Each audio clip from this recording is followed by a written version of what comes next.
1 Pierre, chapitre 5. À partir de verset 8. Soyez saufs, veillez.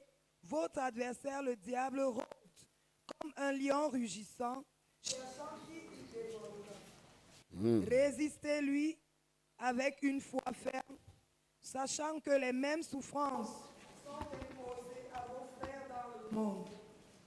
Le Dieu de toute grâce, qui vous a appelés en Jésus-Christ à sa gloire éternelle, après que vous aurez souffert un peu de temps, vous perfectionnera lui-même, vous affermira, vous fortifiera, vous rendra inébranlable.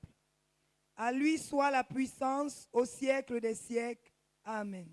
Amen. En matière de souffrance et en matière de mémoire cellulaire, le gars est très fort.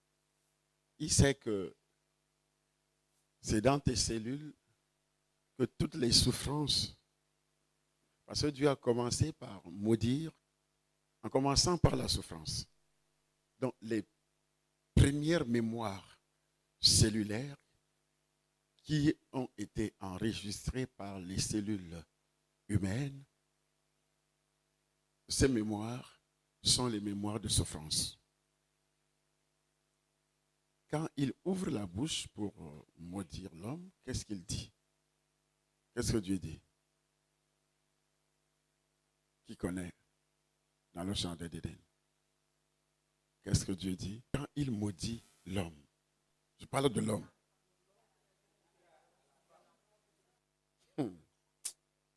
Comment vous allez aussi savoir que ces souffrances ont été déprogrammées dans vos cellules? C'est impossible. Je vous le dis, c'est une vérité. Les gens doivent comprendre que l'identification des souffrances, l'identification des actes, l'identification de tout, c'est ça qui apporte la délivrance. Et identifier, ça veut dire connaître l'existence de cette chose dans ta vie, l'existence de ces mémoires dans ma vie. C'est ça ce qu'on appelle l'identification. Et c'est ça qui apporte véritablement la délivrance. Les premières souffrances enregistrées qui représentent aujourd'hui l'identité de l'homme dans tes cellules, dans ton ADN. Ok, lisons.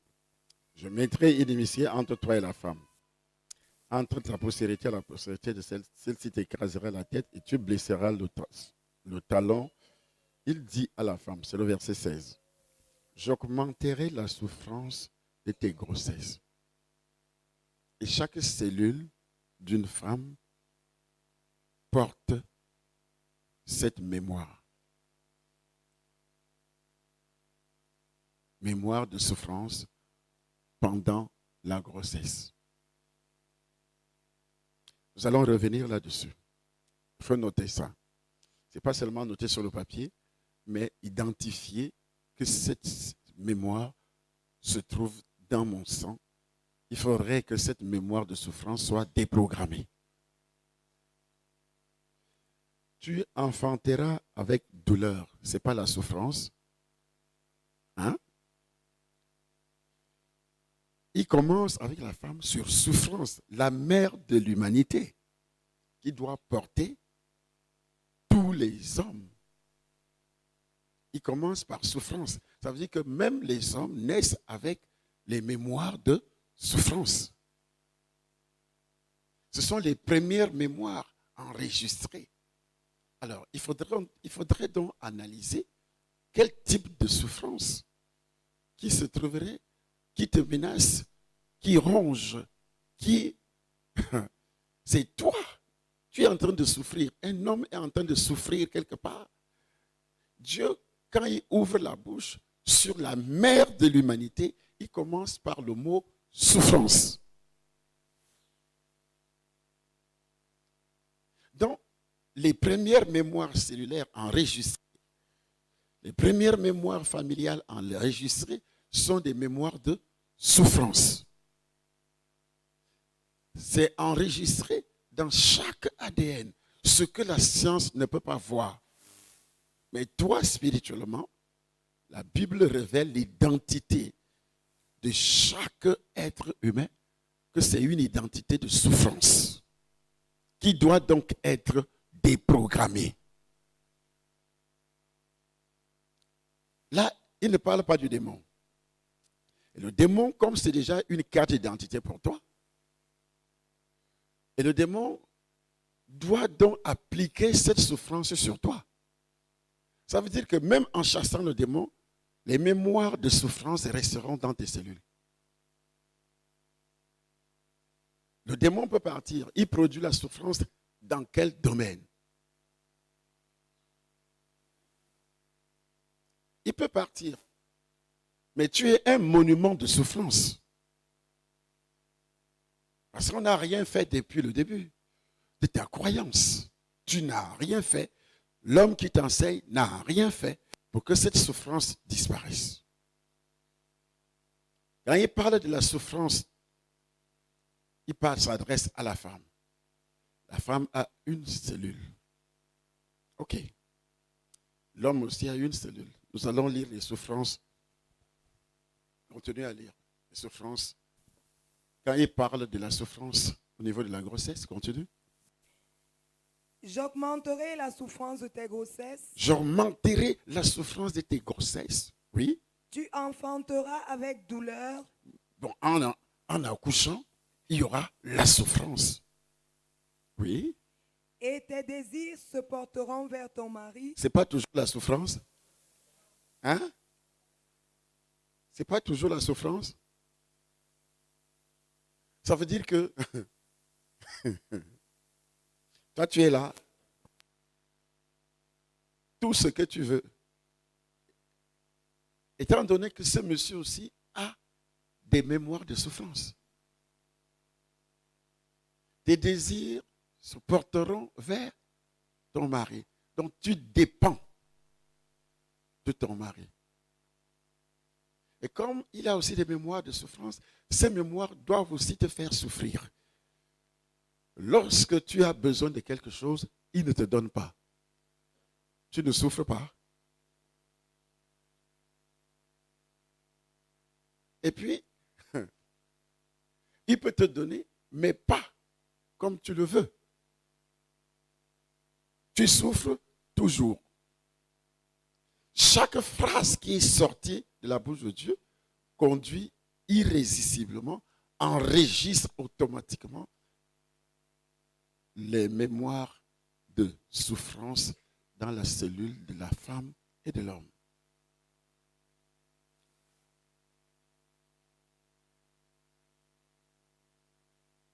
Nous détaillons ces choses pour vous amener à bien déprogrammer ces souffrances.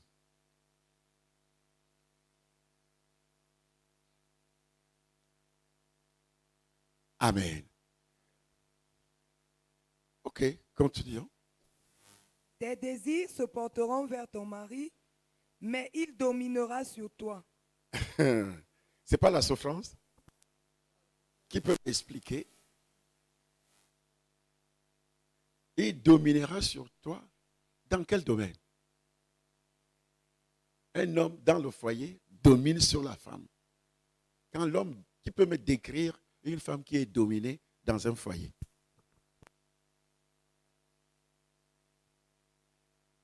Oui. Bon, un exemple, quand la femme n'a même pas le droit d'approcher son mari, dès qu'elle veut venir vers lui, il la repousse en insultant. C'est pas la souffrance? Oui, continuez. Vous êtes dans les foyers, non, vous êtes des femmes, pas seulement dans le foyer. Vous vivez avec les hommes. Ou bien vous aviez vécu avec les hommes. Oui.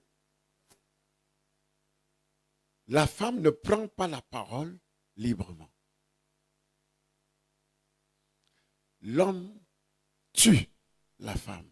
L'homme tape, comme le monsieur dont je faisais allusion hier. Il a d'abord injurié.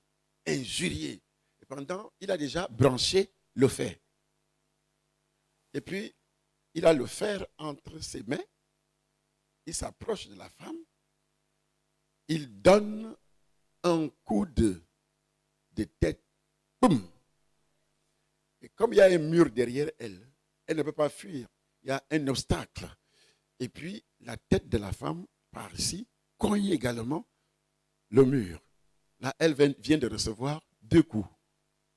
Et après ça, le bon monsieur fait un pas en arrière et la femme veut fuir parce que derrière elle, il y a un mur, c'est un obstacle. Elle cherche donc à fuir en passant peut-être devant lui. Et comme il a un fer qui chauffe déjà, c'est pas qu'il pose, il cogne. Fort, hein? La femme tombe. Il cogne encore.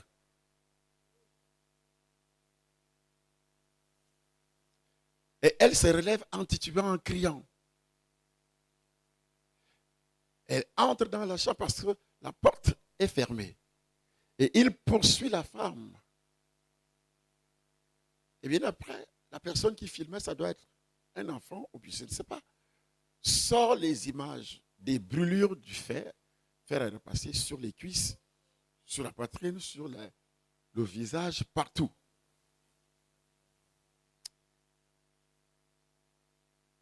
Il domine. Il traite la femme comme un animal.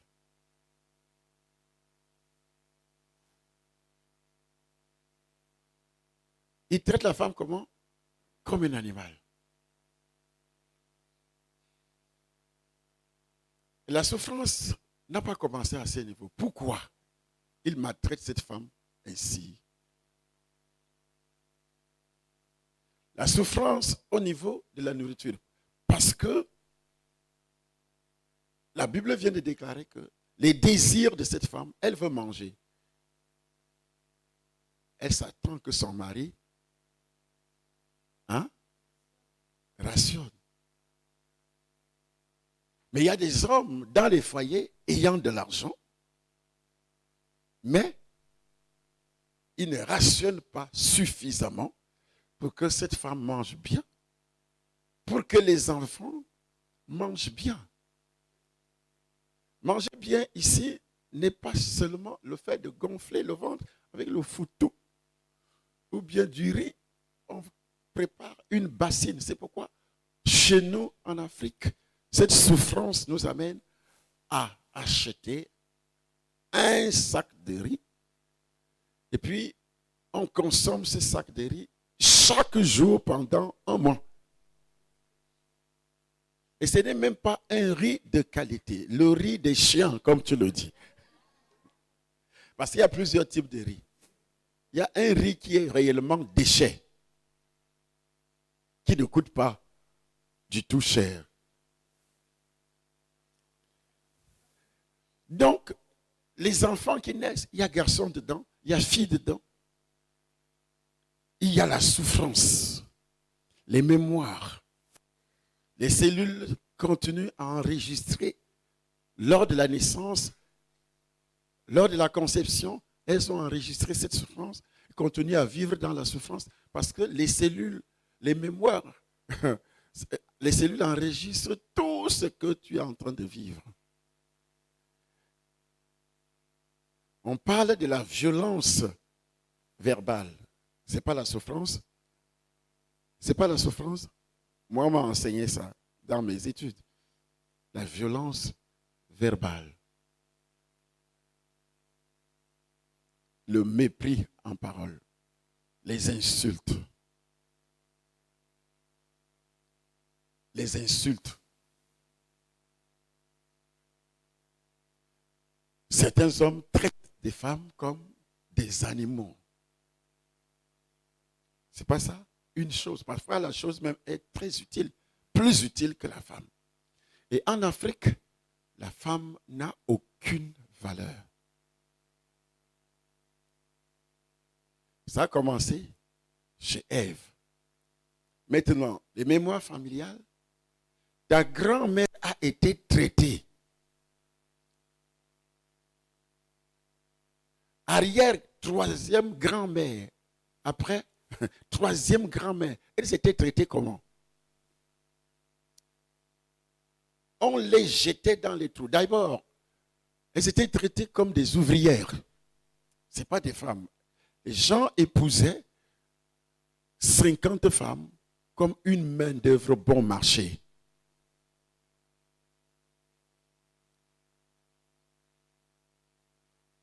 On les fouettait nus, maltraités. Elles étaient obligées de cultiver. Et quand le mari meurt, on aligne quelques femmes nues. On les enterre vivantes.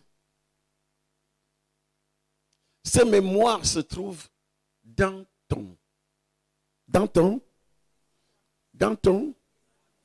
tes cellules.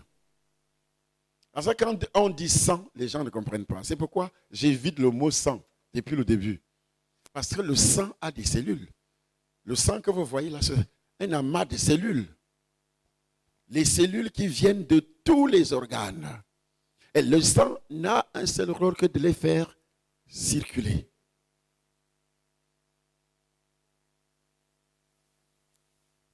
Amen. Amen. Quelle souffrance. C'est-à-dire, il y a des mémoires de mépris. On méprise la femme. C'est pourquoi, quand la civilisation arrive, les femmes sont reléguées en troisième position, en deuxième position. On ne les envoyait pas du tout à l'école. Ce n'est pas ça en Afrique. C'est ça. Elle est traitée comme un objet de vente. Même les dots, jusqu'à ce jour. Il faut voir comment les familles vendent leurs filles. Vendre. Avec, soi-disant, dots exagérés. Et c'est aussi dans cette optique que la femme, la fille dans le foyer, est considérée comme un objet de production qui produit des richesses. Qui produit des richesses. Alors, si tu ne produis pas des richesses, tu es méprisé. Tu produis des richesses avec quoi? Avec ton sexe.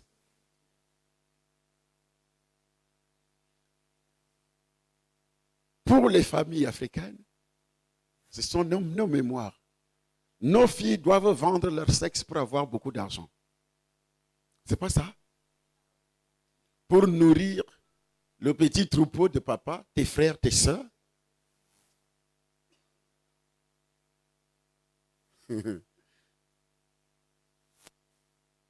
Et si tu te maries, ces mémoires restent. La famille doit faire tout et tout pour gérer. C'est pourquoi, après la conversion, les démons viendront lire exactement ce qui est écrit dans tes mémoires. Et ils vont appliquer ça dans ta vie.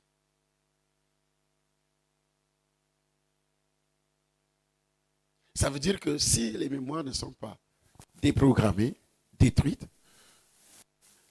les démons, le diable rôde. Ce n'est pas qu'il rôde autour de toi.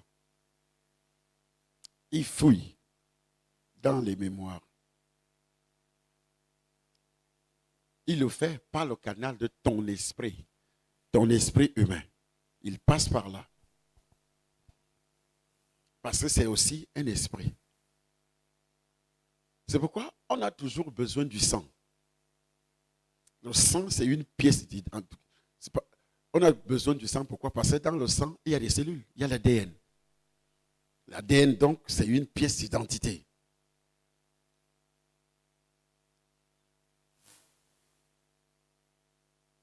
Pendant que nous donnons ces détails, je voudrais que ce matin, au cours de cette semaine, chaque mémoire, chaque mémoire cellulaire de souffrance, chaque mémoire familiale de souffrance détaillée soit déprogrammée dans ton sang.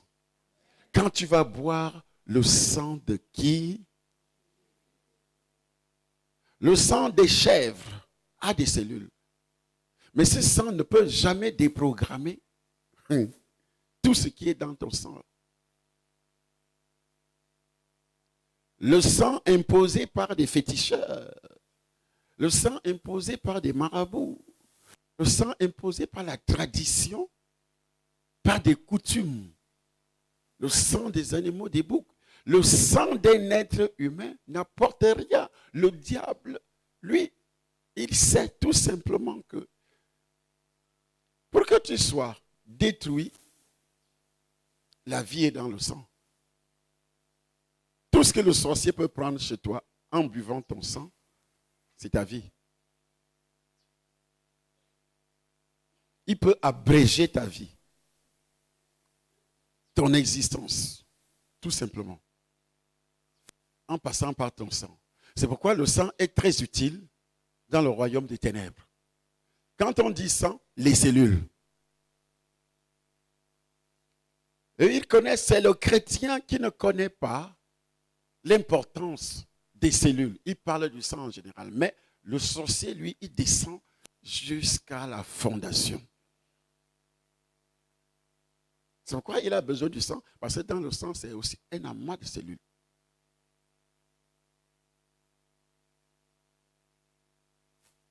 Il a besoin de ça.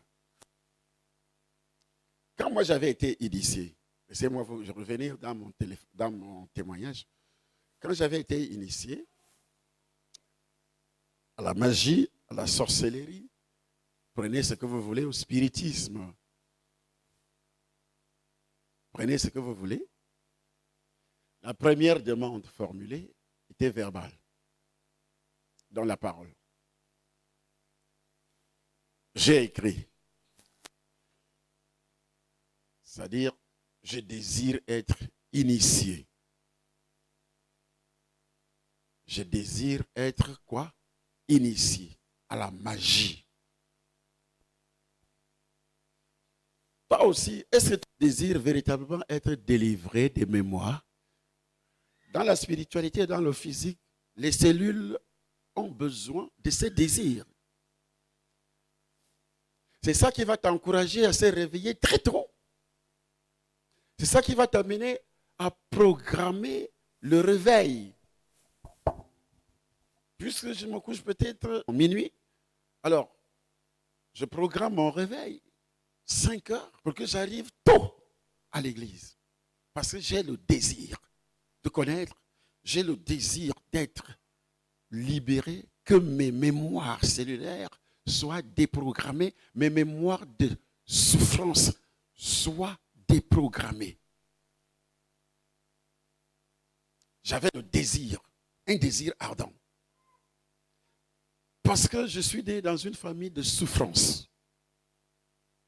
Comme toutes les familles africaines, américaines. À un moment donné, on a toujours cru que les Américains sont bien, les Occidentaux sont bien, les Chinois sont bien. Quand le coronavirus est venu, les cellules ont parlé, n'est-ce pas? Les mémoires familiales et cellulaires ont parlé. Et les gens mouraient. Plus de 1000 par jour. Aux États-Unis, parfois 4000 par jour. Et ça continue, ce n'est pas fini. Ce n'est pas fini jusqu'à ce jour. Il n'y a pas que ça comme souffrance. Il y a les ouragans qui frappent. Parce que la souffrance est condamnée dans les cellules. Même si tu vis aux États-Unis. J'ai vu un noir, il marche comme ça. Il traverse un quartier des blancs à pied et les blancs sont sortis avec les chiens. J'ai vu ça sur Internet. Ils sont sortis avec les chiens. On le pousse à bord. Qu'est-ce que tu es venu chercher ici? Tu n'as pas le droit de passer, de mettre tes pieds, tes sales pieds dans notre quartier. des Blancs. On commence à le pousser, on le pousse, on le pousse. Quand il veut fuir, on le poursuit avec les chiens, comme un animal. Alors ce sont des mémoires de souffrance. Je suis né dans une famille où les mémoires de souffrance ont une répercussion internationale.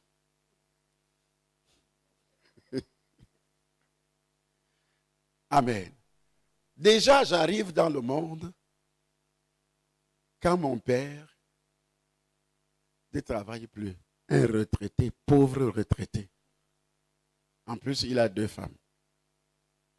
Les mémoires de souffrance. Ça va te pousser à prendre 2 femmes. Ça va te pousser à accepter la polygamie. Toi, madame. C'est ce qui a poussé ta grand-mère à accepter la polygamie. Tu penses que Dieu a dit une seule femme.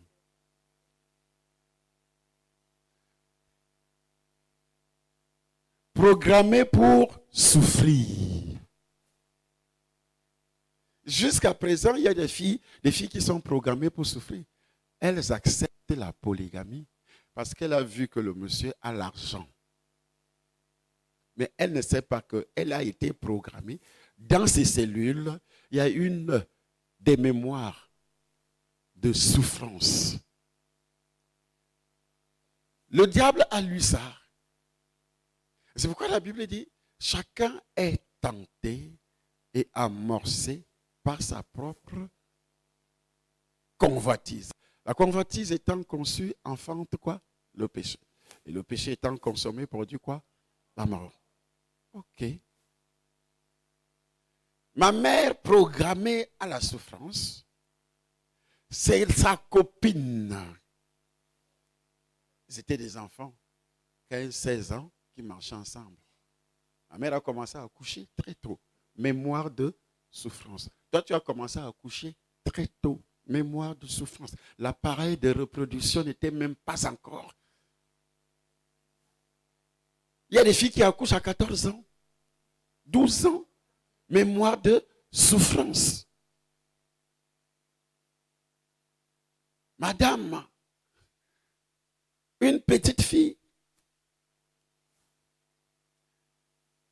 D'autres ont des rapports sexuels précoces. Derrière ça, il y a un plaisir physique. On ressent vraiment un plaisir physique, mais il y a une souffrance.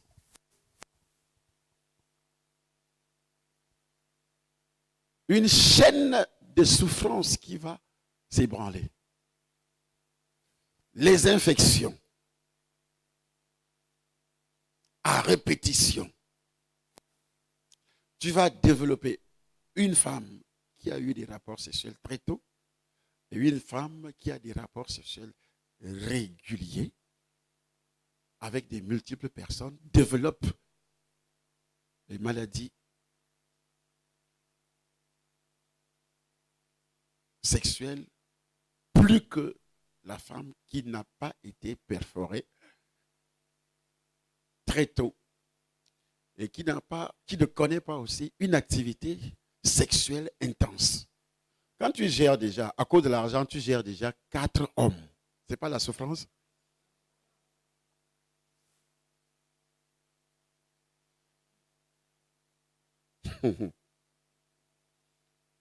Et ma mère, on va ramasser ma mère. Ce sont les... Parce que dans sa famille, son père avait plus de 30 femmes. Le père de qui? De ma mère. Elle avait déjà des mémoires de souffrance.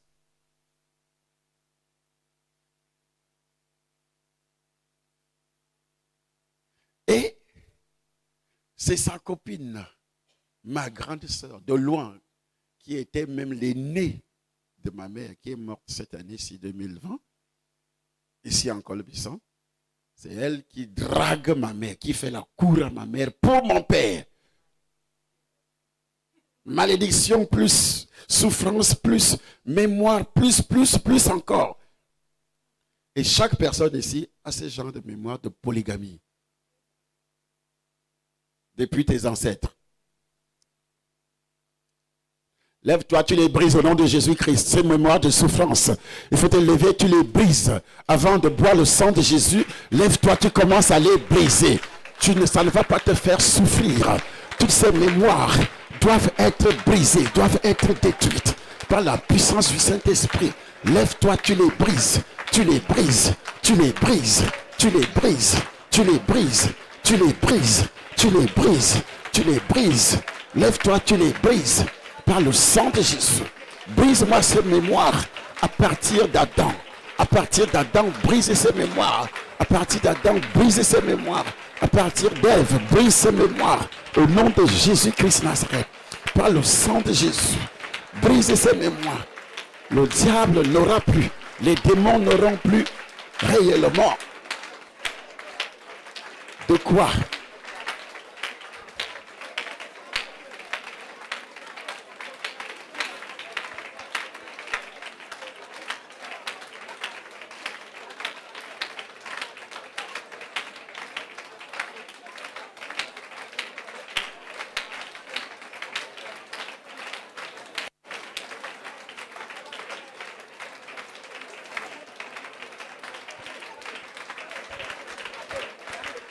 il faut les briser.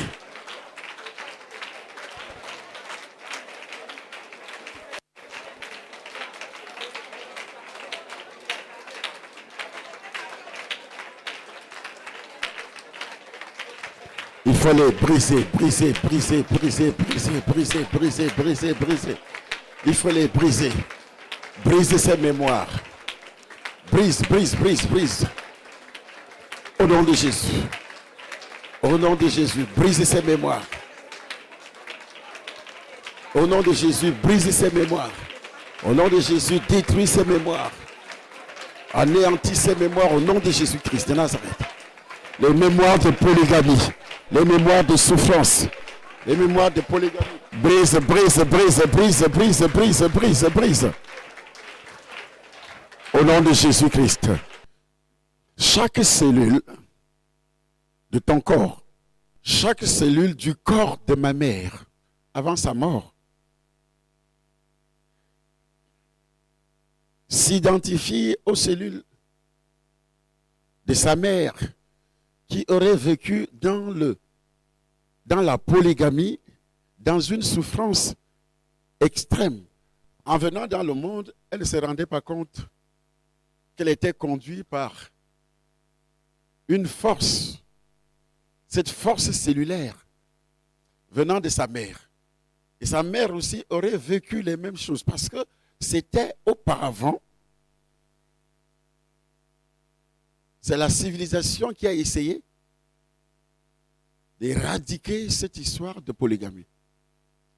Mais jusqu'à présent, la polygamie reste dans les mémoires familiales et cellulaires. Elle est réellement présente. Pourquoi? Parce que même ayant une seule femme, étant marié, on veut toujours aller voir ailleurs. Ce sont les mémoires familiales de polygamie. C'est dans le sang de la femme, c'est dans le sang de l'homme. C'est pourquoi même le voisin, tu prends, tu mets au lit. Le voisin, le chauffeur, le boy, le frère, grand frère du mari, petit frère du mari, l'oncle, parfois même le père, jusqu'à faire les enfants. Il y a des cas. Amen. C'est pourquoi dans la sorcellerie, dans la magie, quand quelqu'un veut devenir riche, on dit, va coucher avec ta mère ou ta sœur ou ta propre fille. Il faut avoir des rapports sexuels avec ta propre fille, avec ton propre fils. Ce sont les mémoires.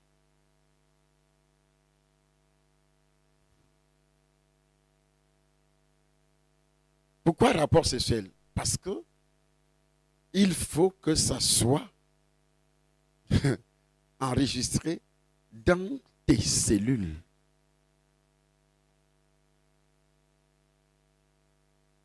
C'est pourquoi aussi, dans les rêves maintenant, les cellules qui ont ces mémoires, quand le diable descend, les sorciers descendent, les esprits, les démons et autres esprits, que ce soit l'esprit humain d'un sorcier accompagné d'un démon, quand tu as ces mémoires dans tes cellules, tu n'échapperas pas. Tu n'échapperas pas au rapport sexuel, aux maris de nuit, aux femmes de nuit, à tout ce qui est comme contact sexuel hors du commun. Tu n'échapperas pas parce que c'est dans tes cellules. Avant, une fois que le sorcier qui a un esprit, l'esprit lit ça dans tes cellules et c'est fini. Il a tous les pouvoirs de te dominer, même si tu es enfant de Dieu, de coucher avec toi. Il le fait. C'est pourquoi vous allez rencontrer les enfants de Dieu qui souffrent. Mari de nuit, femme de nuit, et ainsi de suite.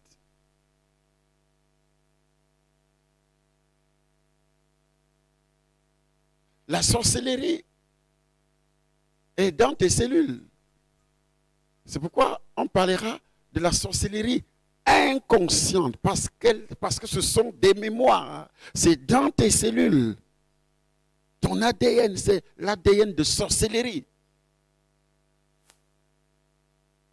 On n'est pas délivré de ça comme on chasse un démon. On est délivré de ça parce qu'on a suivi le circuit de la délivrance en identifiant chaque mémoire et en buvant et en mangeant les cellules saines de qui? De Jésus. Parce que chaque cellule vit par rapport à l'autre. Et les cellules, la science dit que nous avons 73 milliards, beaucoup de cellules. Ok, elles ne vivent pas d'une manière indépendante. Et quand vous buvez maintenant les cellules de Jésus viennent faire un travail spécial dans tes cellules. Amen. Les cellules qui sont dans le sang de Jésus, c'est pourquoi scientifiquement, la Bible est un livre absolument scientifique. Mais on considère ces livres comme un simple livre spirituel. C'est pourquoi quand nous prenons la Bible, nous lisons un verset, nous détaillons le verset et ça s'arrête dans la spiritualité. Si les scientifiques avaient été sérieux, ils allaient chercher à comprendre pourquoi Jésus a ordonné à ceux qui le suivent de boire son sang.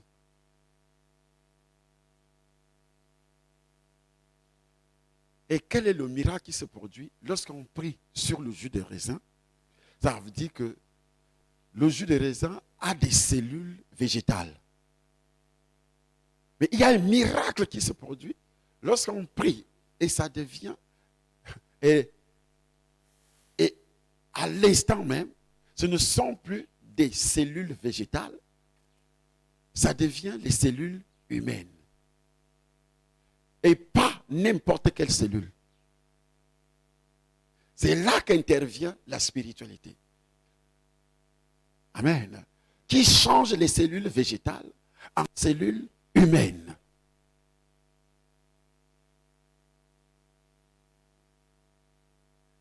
C'est ça la puissance du Saint-Esprit. C'est à ce niveau que la science ne peut jamais mettre son nez. Parce que ils travaillent avec leur petit esprit humain. 1 Corinthiens chapitre 2 dit, Auquel des hommes connaît les choses de l'homme, si ce n'est l'esprit de l'homme qui est en lui. Amen.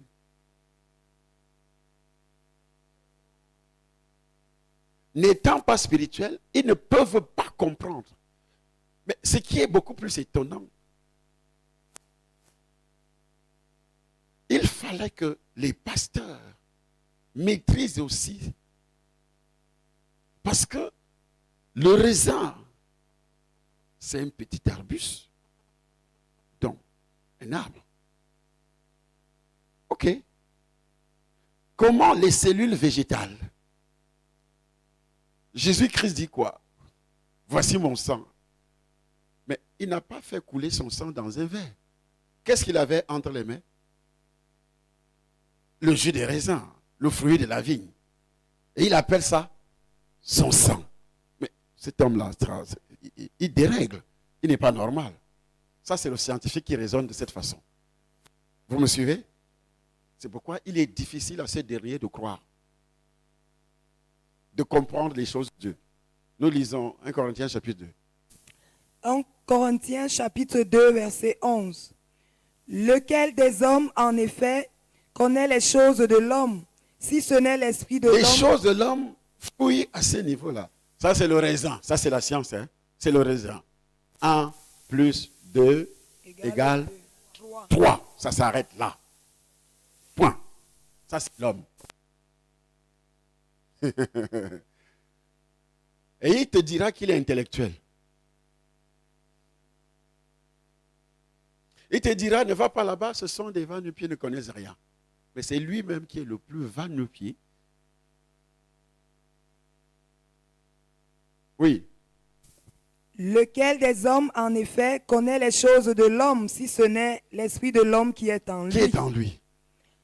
De même, personne ne connaît les choses de Dieu. Personne ne connaît les choses de Dieu. Si ce n'est l'esprit de Dieu. Si ce n'est l'esprit de Dieu. Ce que nous disons ce matin, et dès le début, les mémoires, plus la déprogrammation et la programmation, ce sont les choses de Dieu. Si on s'arrête au niveau scientifique terrestre, on est bloqué. Comment les cellules végétales, le jus des raisins, peut devenir le sang d'un être humain? Bon, quand vous mettez le jus des raisins dans la bouche, est-ce que ça a d'abord l'odeur d'un sang humain? Non. C'est toujours le raisin. Mais comment un scientifique va faire pour accepter que c'est le sang d'un être humain? Il va te prendre pour fou. Un long raisonnement, il va amener ça sur ses miroirs. Hein? Il commence à faire des recherches, il dit, mais quittez là, fichez le camp avec vos histoires. Et il ne verra rien. Continue à lire. Or, nous n'avons pas reçu l'esprit du monde, mais l'esprit qui vient de Dieu. Oui. Afin que nous connaissions les choses que Dieu nous a données par sa grâce. Les choses que Dieu, parce que si Dieu ne te donne pas, c'est un mystère caché. Dès que, c'est ce que Paul appelle un mystère caché. Caché aux sages de ce siècle.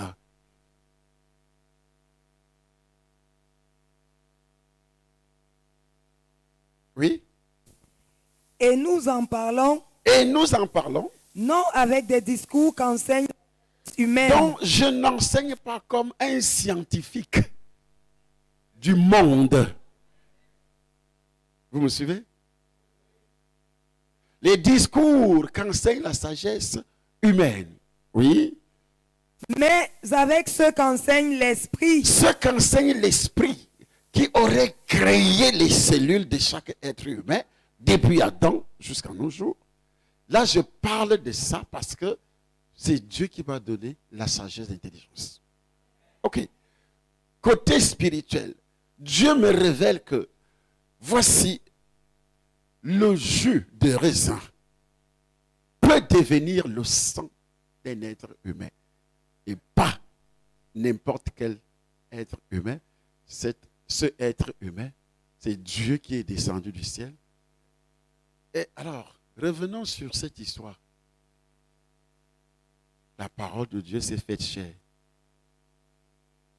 C'est possible que la parole qui sort de ma bouche devienne la chair avec des cellules?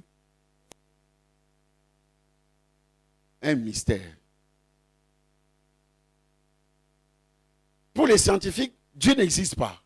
Comment un scientifique va croire qu'une parole peut devenir chair? Il te dira, laisse-moi tranquille. C'est pourquoi ils enseignent à tes enfants et à toi-même. Et ces cellules, ces mémoires sont dans tes cellules. Parce qu'on t'avait enseigné que Dieu n'existe pas, n'est-ce pas? Toutes les philosophies qui existent, des bêtises.